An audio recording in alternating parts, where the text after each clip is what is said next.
तैयारी चल रही होगी, सीबीएसई बोर्ड के बच्चों की, यूपी बोर्ड के बच्चों की तो एग्जाम हो गए हैं, तो वो तो अपना फ्री हैं, नानी के घर घूम रहे होंगे, बुआ के घर घूम रहे होंगे, मौसी के घर घूम रहे होंगे, और सीबीएसई बोर्ड के बच्चे बेचारे अभी लगे पड़े हैं।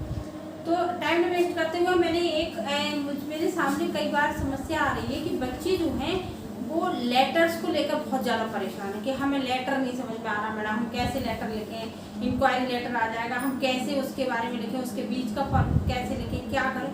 तो इसी को हमने ध्यान में रखते हुए आपका ये लेटर बनाना है। तो हमने आपको ये नहीं बताया कि हम एक किसी टॉपिक पर लेटर लेके चलेंगे, हम ऐसा लेटर बताएंगे आपको कि किसी भी टॉपिक से रिलेटेड आ जाए, और इंक्वायरी लेटर आ रहे हैं तो किसी भी टॉपिक से रिलेटेड आ जाए, किसी भी चीज़ के लिए। अब सबसे पहली बात ये आती है कि इंक्वायरी लेटर होती है, तो इंक्वायरी का मतलब होता है जानकारी प्राप्त करना। देखो दो तरह की इंक्वायरी होती है, एक तो इंक्वायरी वो होती है जैसे हम किसी के बारे में पूछताछ करना, इंक्वायरी विभाग होता है, तो वो भी पूछताछ ही हो गई, लेकिन वो जानकारी, जैसे सपोज किसी मेरा कोचिंग, अब कोई बच्चा आएगा तो पूछेगा मैडम इंग्लिश कौन पढ़ाता है, कितने बजे पढ़ाता है, टाइमिंग क्या है, टीचर्स कौन से हैं, कितने एजुकेटेड हैं, और मतलब फीस क्या है, और हम आएंगे कैसे, जाएंगे कैसे, ये सारी चीज़ों की जो जानकारी लेता है वो क्या कहलाता है, इंक्वायरी लेटर में आता है।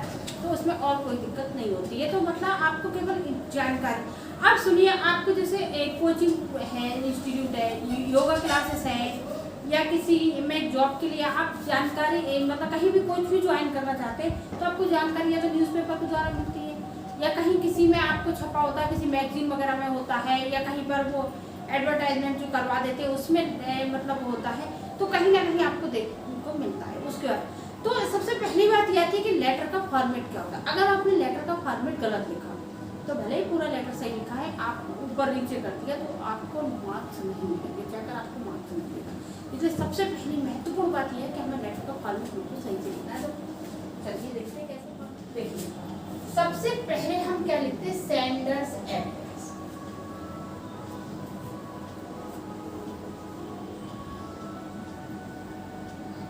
सेंडर्स सेंडर कौन होता है? सेंडर वो होता है जो लेटर को भेज। आप सब सपोज कीजिए मैंने लेटर भेजा है, जैसे मुझे किसी क्लास को ज्वाइन करना है, किसी कोचिंग को ज्वाइन करना है, तो मैं भेजूंगी तो अपना पता लिखूँ, लेकिन आपको एग्जाम में अपना पता, एक्चुअल पता नहीं लिखना है। कहने को यहाँ पे हमें लिखना सेंटर का लिखा। अब आपको समझ से कि हम क्या लिखें, सीधी बात है, सिविल लाइन्स बरेली लिख दो, सिविल लाइन्स आगरा लिख दो, सिविल लाइन्स सब जगह हो, कहीं का भी ऐसे ही पता अपना जनरली आप लिख सकते हैं। तो यहाँ पे सेंटर एड्रेस लिख देंगे। सेंटर एड्रेस के बाद आती है आपका डेट, क्या आ जाती है, अपडेट। अब डेट आपने सपोज कीजिए आज क्या है, 9 अप्रैल, तो 19 अप्रैल और फिर 2022 ये लिखना है आपको। ऐसे नहीं लिखना है कि आपको आप लिख दो क्या कहते हैं 9/4, ये ऐसे लिख दिया अगर आपने जैसे 9/4, ये तो ये तरीका आपका गलत है, ऐसे नहीं अप्रैल से नहीं अप्रैल लिखनी है, तो आपको लिखनी है, तो आपको अपनी सही डेट ऐसे लिखनी है, मतलब अप्रैल मार्च में। अब आपके अप्रैल में ही एग्जाम शुरू होने वाले और अप्रैल में ही आपका पेपर है इंग्लिश का, तो आप उसमें अप्रैल करके लिखेंगे, ऐसे पता। दूसरी बात आ जाती है कि हमने दूसरा बात क्या लिखनी है, रिसीवर्स एड्रेस। बच्चों रिसीवर की वो याद रखें, CEIVERS, receiver's address. Receiver's address मतलब जो रिसीव कर रहा है, रिसीव किसको, जैसे आपने कोई योगा क्लासेस को कराया, सपोज कीजिए आप दिव्यांग इंग्लिश पॉइंट की इंक्वायरी कर रहे हैं, उसके बारे में जानकारी ले रहे हैं, तो आप यहाँ पर रिसीव कौन करेगा, मैडम करेंगे, तो मैडम का एड्रेस लिख दीजिए। जो भी एड्रेस आपको उसमें दिया हुआ है वो रिसीवर का एड्रेस लिख देंगे। जैसे मतलब आप किसी भी क्लासेस को कहीं भी मतलब जो भी उसमें सब मेंशन कर रखा होता है। सबसे बढ़िया बात तो आपके लिए ये होती है, जो क्वेश्चन आपके पेपर में आता है उसमें सब कुछ मेंशन कर दीजिए। रिसीवर से एड्रेस के बाद आता है सब्जेक्ट। अब सब्जेक्ट क्या होंगे, सब्जेक्ट का मतलब वो विषय जिसके बारे में आप लिख रहे हैं, किसके बारे में, जैसे आपने मतलब सपोज कीजिए आप इंग्लिश क्लासेस के बारे में लिख रहा है तो लिख देंगे रिगार्डिंग, मैं यहाँ पे लिखूंगी इंक्वायरी रिगार्डिंग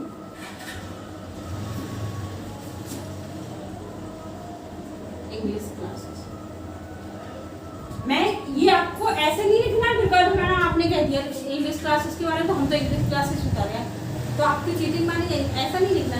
जैसे उन्होंने योगा क्लासेस को एग्जाम में आया है क्वेश्चन, तो आप योगा क्लासेस लिख दीजिए, इंग्लिश क्लासेस को आया है, जर्मन क्लासेस को आया है, तबला क्लासेस को आया है, म्यूजिक क्लासेस को आया, जो भी क्लासेस के लिए आया है या किसी भी चीज के लिए आया है आप वही लिखिए। ये तो हमने। अब बात आती है कि हमें यहाँ से शुरू करना। अब हम यहाँ पर डियर सर या मैडम लिख सकते, हम यहाँ पर केवल सर या मैडम ही लिख सकते हैं, जैसा आपको सही लगे, कोई बात नहीं है। पहले डियर ये फॉर्मल नहीं था, अब हो गया। वैसे आप मतलब सर या मैडम भी लिख सकते हैं। उसके आगे आपको हम वही चीजें बताएंगे जो मतलब कॉमन हर लेटर में लिखोगे, आप कैसा भी लेटर आए आप ये चीजें याद कर लो, समझ लो, देख लो, आपको कोई सा भी लेटर आ जाए आपको कोई भी दिक्कत नहीं होने वाली है। तो अब हम आप इसके आगे लिखेंगे, आपको जैसे किसी के द्वारा ही तो पता चला क्या, किसी के रेफरेंस के द्वारा, रेफरेंस के द्वारा मतलब आपको न्यूज़पेपर के द्वारा पता चला, किसी मैगजीन के द्वारा, अब न्यूज़पेपर कोई सा भी हो सकता है, with reference to your advertisement in, मतलब इस रेफरेंस में आपका एडवर्टाइजमेंट जो निकला, एडवर्टाइजमेंट मतलब आपका जो आपने विज्ञापन दिया किसी भी चीज में वो निकला एडवर्टाइजमेंट इन। अब यहाँ पर किसी भी न्यूज़पेपर का आप नाम लिख सकते हैं, ठीक है, the Hindustan Times, the Times of India, Amar Ujala, Dainik Jagran, जो आपका मन करे, जो भी आपके न्यूज़पेपर में आ रहा है तो हम लिख देते हैं इन द टाइम्स ऑफ इंडिया। कि मतलब आपने रेफरेंस जो एडवर्टाइजमेंट में टाइम्स ऑफ इंडिया न्यूज़पेपर पढ़ती हूँ उसमें मैंने आपको एक वो देखा एडवर्टाइजमेंट जिसमें लिखा हुआ था, क्या लिखा हुआ था कि मतलब आप इंग्लिश क्लासेस चला रहे हो, योगा क्लासेस चला रहे हो, म्यूजिक क्लासेस चला रहे हो, जो भी क्लासेस है जो भी चीज़ें हैं उसका हमने आपको पता चला। तो टाइम्स ऑन, अब यहाँ पर क्या है, यहाँ पर हमें डालनी है डेट। अब ये डेट कितनी है आपकी 19 अप्रैल है, 19 अप्रैल हो गया। अब हम 19 अप्रैल यहाँ पर नहीं डालेंगे, पुरानी डेट डालेंगे। ऐसा है आज आप जब किसी को लेटर भेज रहे हो तो कम से कम 2 दिन पहले तो आपने देखा ही होगा, आप 17 अप्रैल डाल सकते हो, मतलब जिस दिन पेपर दे रहे हो उस दिन की डेट तो आपको यहाँ पे डालनी है, उससे लगभग 2 या 3 दिन पुरानी डेट। अब ये नहीं 2-3 महीने पुरानी डाल दो, तो मैडम ने तो कहा था कि डेट डालनी है भैया, पुरानी डालनी है तो कोई सी भी डाल दो। तो ऐसा नहीं है कि अपने जन्म के टाइम की डाल दो, तो हमें कौन सी डेट डालनी है, हमें उस डेट डालनी है कि 19 अप्रैल है तो हमें 17 अप्रैल डाल सकते हो, 16 अप्रैल एक डाल सकते हो, 16 अप्रैल 2022। मतलब हमने ये देखा with reference to your advertisement in the Times of India on 16 April 2022। तो आगे लिखेंगे रिगार्डिंग,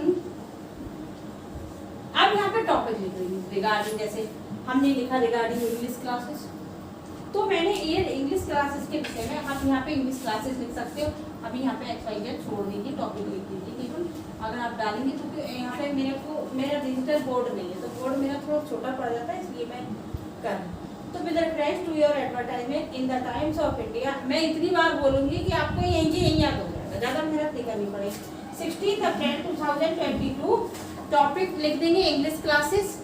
इंग्लिश क्लासेस के विषय में क्या लिखेंगे, ऑन मतलब इंग्लिश क्लासेस थी, आई वांट टू स्टेट, यहाँ पे फुल स्टॉप लगा देंगे, मैं आपको बताना चाहता हूँ, आई वांट टू स्टेट, मैं आपको बताना चाहता हूँ या चाहती हूँ, I am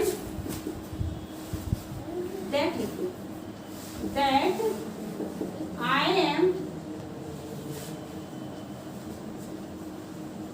currently pursuing 10th class.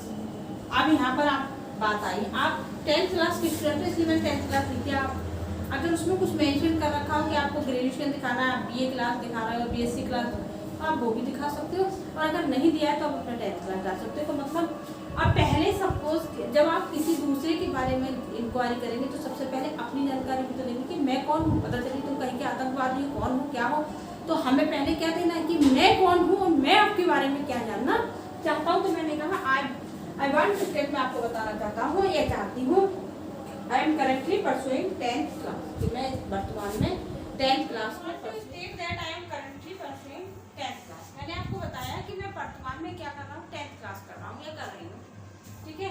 अब आई एम मच इंटरेस्टेड,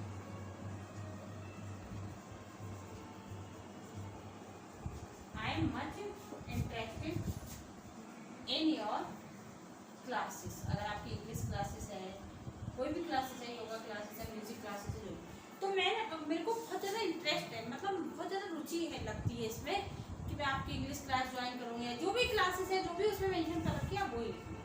अब आगे क्या लिखेंगे, I would be highly obliged to you, मैं आपका बहुत बहुत आभारी हूँ। काय बात के लिए, इफ यू प्रोवाइड, यदि आप मुझे प्रोवाइड करा, provide me, I can be highly, if you provide me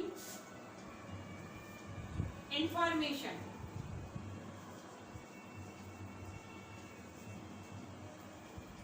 about about the following. अब किसकी फॉलोइंग क्या हुआ, अब देखिए हमें क्या क्या चीजों की जानकारी चाहिए वो ले रहे हैं। I would be highly obliged to you, मैं आपका बहुत बहुत आभारी रहूंगा यदि आप मुझे जो मैं सूचनाएं मांग रहा हूँ वो आप देते हैं। तो इसके लिए हमें ये बोर्ड करना पड़ेगा ना, आगे करना। हाँ देखो, अब हम इस क्वेश्चन के माध्यम से समझेंगे। यू आर राम या रमेश, रमा या रमेश, रमा है इसे राम भी पढ़ते थे, और B105 लाजपत नगर न्यू दिल्ली। अब ये तो आपका एड्रेस हो गया, मतलब सेंडर्स एड्रेस हो गया। मैंने कहा ना सेंडर्स एड्रेस या रिसीवर्स एड्रेस मेंशन कर रखा है, तो सेंडर्स एड्रेस हो गया। यू वांट इंफॉर्मेशन, आप इंफॉर्मेशन चाहते हो अबाउट जर्मन लैंग्वेज कोर्स।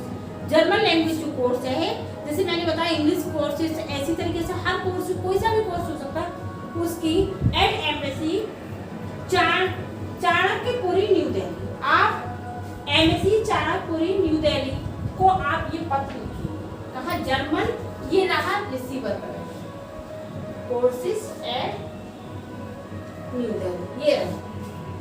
अब उनसे आप लेटर लिखेंगे और बिल्कुल वही लिख देंगे, जहाँ डेट है वैसी डेट डालेंगे, जो टॉपिक है तो रिगार्डिंग, अब जैसे मैंने वो लिखा था सब्जेक्ट, तो regarding German language course subject में आप ये लिख देंगे बस, और वही पूरा फॉर्मेट तैयार कर देंगे। अगर अब भी आपको कोई दिक्कत हो तो मुझे बताना कमेंट बॉक्स में, मैंने पूरी कोशिश की है आपकी प्रॉब्लम को सॉल्व करने की। इस वीडियो में यहीं पर रहेंगे, अगली वीडियो में मिलते हैं, तब तक के लिए बाय बाय।